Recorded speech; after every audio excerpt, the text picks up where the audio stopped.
for the kiddos here on Palmetto Life, of course. So I have my friend Karen Coltrane, the CEO and president of the Children's Museum of the Lowcountry, here with me, like we are every Wednesday. Yeah, and it's great. We have it's not a lot of events going on this weekend for kids, but we have a few good ones. Well, we do. This week, we're going to the dogs. So, okay. We all love dogs. We love right? dogs, kids and dogs. Who doesn't love kids and dogs? And so apparently a group out of Somerville really loves kids and dogs because they have come up with the most creative, you know, I love a creative event. It's called the Lowcountry May the Dogs Be With You. Okay, it's going to be at Ashley River Park in Somerville on the 18th from 1 to 5. I think I may be out there because this sounds pretty clever. Yeah.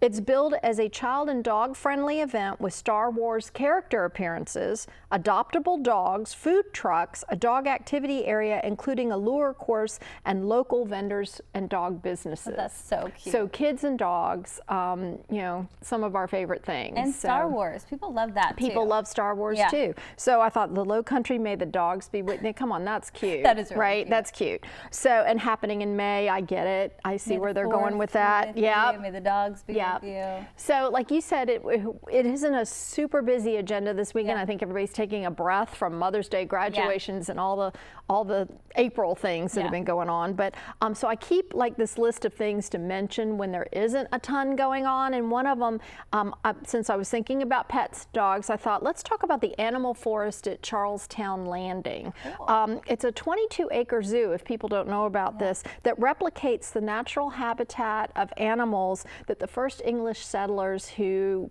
colonized the Carolinas would have encountered. So it's a great way to walk through.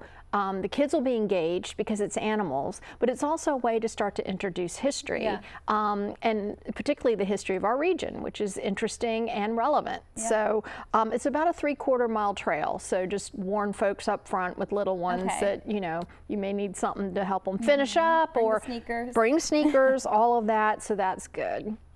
All right, so I've been all animals so far, and I thought, well, let's see where we are on some of the research for the parent tip this week about animals. And this has been interesting for me because I've had a long-going argument with my brother-in-law, who's a judge up in Virginia, who's a germaphobe and doesn't like dogs, cats, animals in the house of any kind.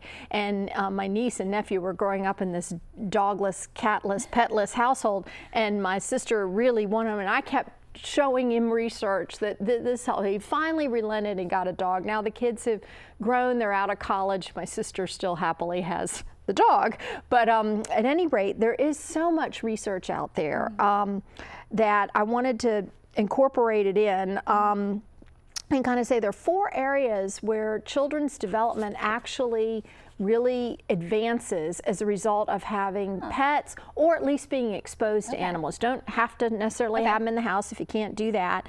But studies show that being around pets, actually the first area is emotional development, which kind of makes sense. Kids are, you know, they're trying to figure out how we respond to them, how their emotions impact other people. And because dogs have kind of a different reaction, or cats, to how children act, children have to learn to modulate.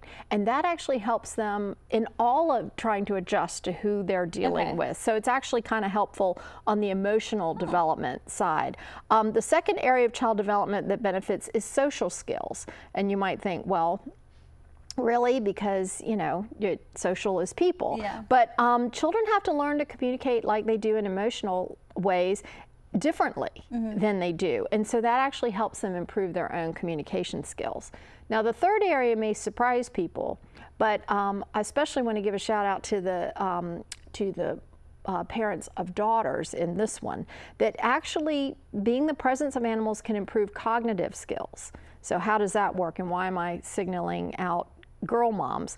Observing animals in their natural environments or caring for pets can actually stimulate curiosity about biology, animal behavior, and the natural world. Okay, so how many little girls want to grow up to be a vet? Right? Okay. Yeah, my baby cousin Harper, she wants to be a vet. Yeah. And so that's a great way to lean in on STEM, because we lose so many little girls when they get in the upper elementary school and middle school who lose interest in science. That happened to me. I wanted to become a pharmacist or a pediatrician because I was there all the time. I was always sick. Oh. And then I was like, wait, I can't do math or science, so it's not working out for me. Well, see, I think that happens Yeah. to a lot. And you could have done math and science. Yeah. You are clearly where you're supposed to be in Oh, life. I agree. But yeah, I mean that, and so if we kind of know that could be coming for our Yeah. girls around the corner, that we can use that innate interest to start talking about, even if you have to get online and Google yourself and figure out, or ask your chat bot, you know, and try to stay ahead of your young daughter, maybe talking about, you know, well, you know, when an animal is sick, you know, the body's made up of cells, Yeah. what kind of parts of a cell are there? I mean, you can kind of go there and make it fun while they're little, and that will stay with them. I don't know that it'll sustain them all the way through veterinarian school, but that interest in science, when children can hook it to something in their lives, it makes it real for them, and it makes them So cool. so I that's never thought about it so that way. animals leading to science education. The fourth area is the one that fascinates me the most, and that's physical development. Because, you know, I like to geek out on the underlying biological sort of mechanisms of how the body works.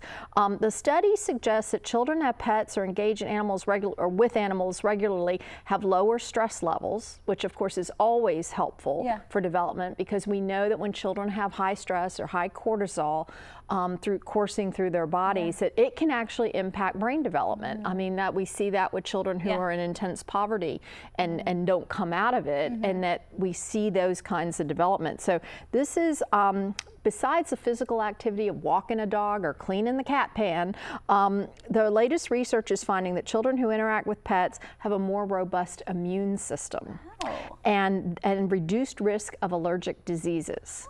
So we think the phenomenon, well, they call it the hygiene hypothesis, and it proposes that early exposure to diverse microbial environments, including those associated with pets, helps train and modulate the human immune system. So we actually need the dirt off the animal to help so build our own immune system. So if your kids are begging you to get a pet, I mean, there are reasons that point that way. There that it's are actually a good thing. reasons, yeah, there could be reasons. So you might want to do the research yourself and take a look at it. But yeah, besides the fact that, you know, pets are nice to have around, but they lower children's stress. They might raise your stress because the kids are not always going to walk the dog. We know that, or feed the cat like they're supposed to. But there are some underlying good reasons in the research for having them. Very So if you interesting. want to check it out, apparently at that event on Saturday, there's a lot of dog rescue groups going to be there too. And if you're susceptible to that, you might not want to go, because when I see a dog up for adoption, I have a tea towel that says, I wanted a dog. My husband didn't want a dog. We compromised and I got a dog. So love that. anyway, yeah. Really quick, I wanted you to take the floor for a second, and we haven't talked about the Children's Museum yet. That's right. I did there's some skip big right news. past us. Yeah. There is some big news. We are opening very soon our first satellite, our second location, first satellite in St. George, South Carolina.